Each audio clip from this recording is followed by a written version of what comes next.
Donnie and Dolly. The team is supported by ableauctions.ca. Closing your business? We can help.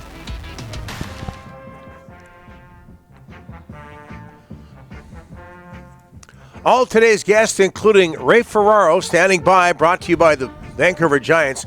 Giants' next home game is Saturday, December 14th, couple of Saturdays from now, Rick. 7 p.m. It's the Teddy Bear Toss night as the Giants take on the Victoria Royals. Head to VancouverGiants.com to get single game tickets, flex packs, and more. We got Ray? What, 10 seconds? Okay. Ray Ferraro is going to join us from the NHL and ESPN, Canucks analyst on Sportsnet. He's in New York working the Islanders and Kraken game for ESPN. How about now? We're still delaying things. I want to ask Ray about the game he worked previously was Detroit and Boston. And I know Ray grew up a Boston Bruins fan. He was. And they celebrated their 100th anniversary on the weekend. We got him? Yep. Okay, Ray Ferraro, ESPN, Canucks analyst on Sportsnet, joining us now. Ray, thanks for doing this, sir. How are you?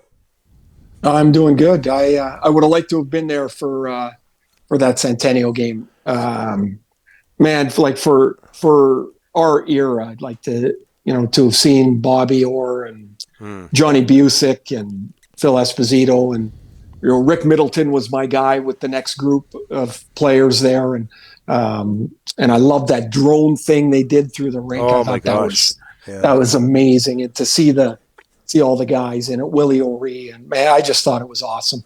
Yeah, so they meant a lot to you as a young man. Oh, yeah. And Ray, you, back in the 1040 days, I believe you told a story about heating up your stick. You're playing for the Whalers at the time. And yes. Somebody came along and grabbed a stick off you, and you can just start you know what, Donnie? from there. I kind of forgot about that. Thanks for bringing that up. So I'm early before a game. I'm curving my stick, the old wooden stick days, and you had the torch, and you heated it up, and you tried to make the curve look right. And so as I'm doing it, one of they'd put together this board of consultants in Hartford, and Bobby Orr was on this board. And so as I'm curving my stick in the little stick room, Bobby comes in, and I'm face to face with my idol, and I'm like, I got not much to say, which, as you know, is quite a rarity. And I'm looking at him, and he grabs my stick, and he's looking at the curve. He goes, "Oof, I could have done something with a spoon like this." And I was like, "Well, you did fine with what you have." Now, I don't know if you've been to the Hall of Fame. Yes. Yeah. His stick that he scored the game winner in 1970 is there. And it is, I mean, obviously it's 50 years old, but it's like the blade, it's like this square. It looked like something he'd made in the backyard. And so to do what he did with the tools he had. But man, that was so fun to see him like that. Was that a Victoriaville stick, Ray, or Northland? Mine? No, his. Bobby's or mine? Yeah, his, Bobby's. That was a Northland. Yeah. No, Victoriaville. Yeah. Phil Esposito was Northland. Yeah, and it's just sad that the two of us know that. But it is. Bobby Orr, the thing that stuck out to me about his stick, along with the brand, one strand of tape on the stick, Ray. What was going on there? He thought it was a league rule that you had to have tape on the blade. So he put one strand in the middle because he liked to feel the puck. Now, if you've ever tried to handle the puck with no tape on your stick, it's impossible. Like the thing is spinning all the time, and for him it didn't seem to matter, I guess. Yeah, it all worked out. Hey, 4 Nation rosters revealed yesterday. Yeah. Are you like most everybody else? Are you favoring the Americans going into this tournament? I think so. Man, that's a good team, isn't it? And they seem to have a piece for everything that you might need. Their defense is excellent. It's hard to look past that goaltending. I guess the real challenge is finding the right guy at the right time. And I think the goaltending will be interesting in a short tournament like this. Is no matter what you think, whatever date today is, or December the 5th. Yep. Like wait 2 months, and what about the 10 days right in front of the tournament? Is that not going to determine who your starter is? Yeah. And for the Americans, it looks like they can't go wrong. For Canada, I think it's really important. Yeah. Like the guy that's rolling there, you don't have time to figure it out in the tournament. Like you guys, I know you'll remember back to 2010, but when Marty Brodeur started, it felt like they had to get to a decision like by game 3. Yeah. Like, okay, like somebody's got to play, whether it's Marty or Roberto, like somebody's got to play. And when they went to Luongo, what a big, like it was a seismic move. And in this tournament, right, it's just a couple of games. You don't really have time to inch your way into a decision. Yeah, Ryan, if you could throw up the Canadian roster again, if you don't mind. Obviously, some people have a problem with some of the players who weren't included, some of the players who were included. Hey, Ray, what does Seth Jarvis bring to the table? Well, it's funny. Like always, people get their shorts in a knot over somebody that's going to play the least, right? Like it's going to be your 13th forward, maybe the composition of your fourth line. Seth Jarvis is the more I watch him play, he's just like, it's a boring title, but he's just like a hockey guy. Like he's feisty, he's talented, he's simple in his approach, he's versatile, left wing, right wing. I know there's a little talk about Nick Suzuki or him. Nick Suzuki plays center. That's it. I guess he could play the wing. All of us centermen think anybody can play the wing because it's half a job. We're like, we had Bill Guerin on our podcast today, and he said, he goes, all our coaches and management, we got all these centers, and they're like, well, we could just put them on the wing. And Guerin said, I didn't think it was that easy. I thought it was kind of hard playing the wing, because that's what he did. But I think Jarvis he's skilled and he's tenacious and he can kill penalties and he can play up or down your lineup. And to me, when you're getting into Seth Jarvis or Nick Suzuki, you're splitting the finest of hairs. That's my opinion. If Nick's on the team, much like Seth, I guess, like, where's he playing? Like, it's not like there's this gaping hole that you go, oh yeah, he's the guy that could fill it.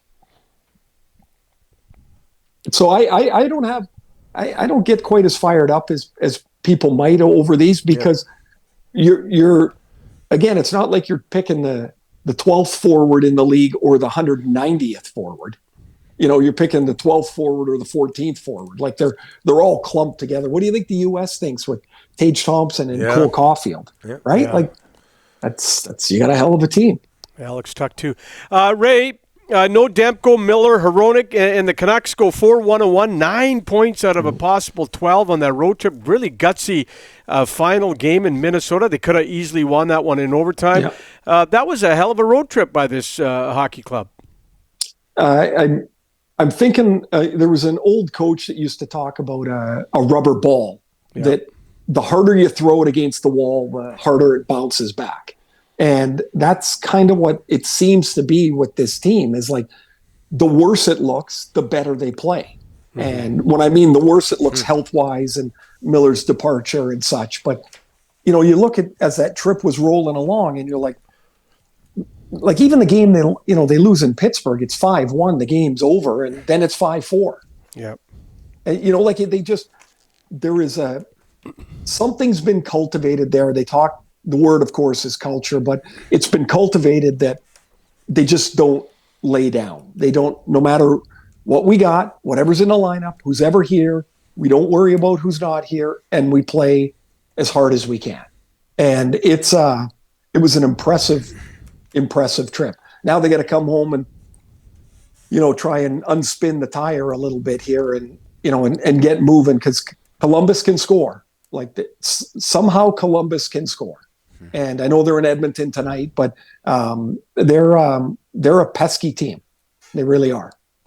You got the Islanders in Seattle tonight. There were rumblings yesterday that Lou Lamoriello could be in trouble. What's your take on the Islanders? Under 500, they can't score. What's going to happen there, Ray? Well, they go into the offseason, it seems like they're the same team every year. Like they seem a little undermanned. They seem like they're not quite dynamic enough to keep up. And then they're right around that 8th seed in the playoffs all the time. And here they are again. They don't have Duclair. They don't have Barzal.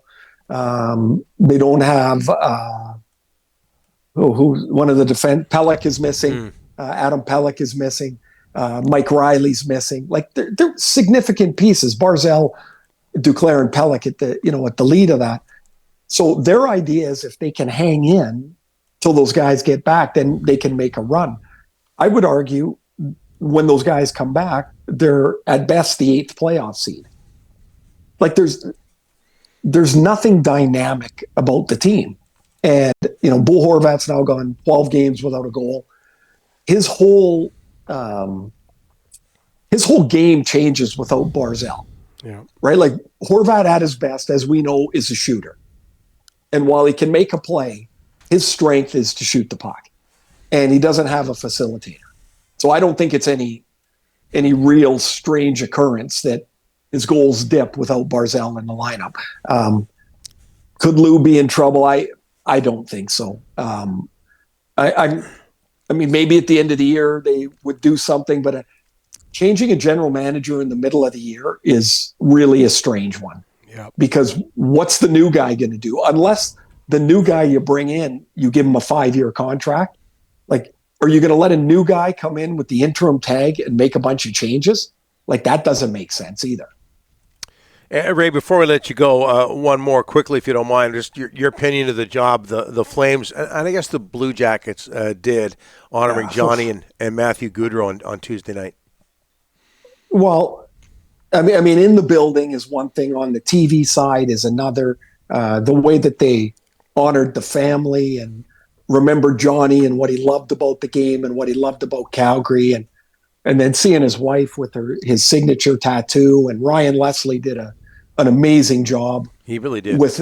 Oh man, like he just had a humility to him that really allowed the Gaudreaus to be celebrated.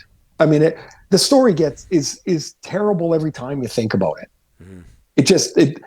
And it's only 2 months, right? 2.5 months away. Like I can't even imagine. I thought they did a great job. I really did. Okay.